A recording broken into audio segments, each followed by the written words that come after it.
When we're doing positive reinforcement training, we generally use a marker. So a marker is a word or a sound that lets the dog know that they're going to be reinforced for whatever they were doing when they heard the marker. So I like to think of it as a snapshot or a check mark, and you're saying that moment. So if you could show it back to your dog, they'd be like, oh, that was it, huh? So timing is really helpful, and we think about using the marker prior to using reinforcement because it allows us to be more exact. So you can use your voice as your marker. So a simple word, single syllable, yes or good is a great marker. The advantage to using your voice is you always have it. You can also use a clicker. So a clicker is a very distinct marker. It makes a single sound, and that sound is then the same sound every time that clicker is clicked. Regardless of what sort of marker you're going to use, you're going to set it up in such a way that your dog understands.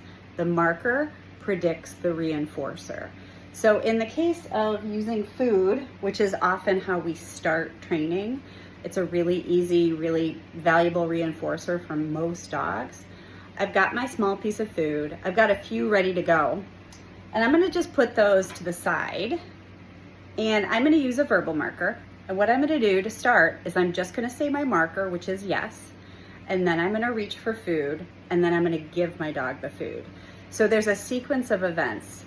I say my marker, I reach for my food, I give the dog the food. So the marker should actually predict the reaching of the food, which then ends up, your dog ends up getting it. So Bill is lounging in his crate right now, totally something I would be willing to reinforce. So I'm going to start there. Yes. So there's that little bit of a delay. Yes. Yes.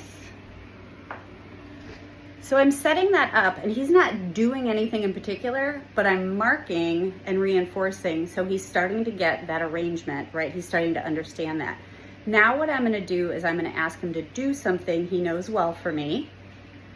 In the case of training new behaviors, I would be asking for, I'd be working with new behaviors.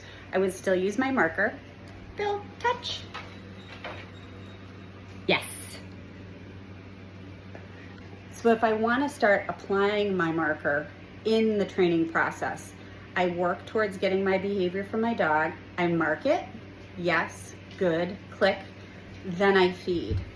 If I want to let my dog know that they on their own are doing something fantastic. Let's say somebody comes over to my house, I let them in, and my dog is not jumping on them. This is particularly true if your dog has a history of jumping on people. You want to catch that moment, mark it, and feed it. Ideally, you're setting your dog up to do the right thing in the first place, and then you're marking and reinforcing it. But as life happens, you can absolutely apply your marker.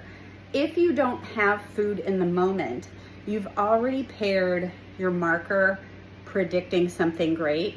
Use praise, use petting, use play. Be really enthusiastic and happy with what your dog did.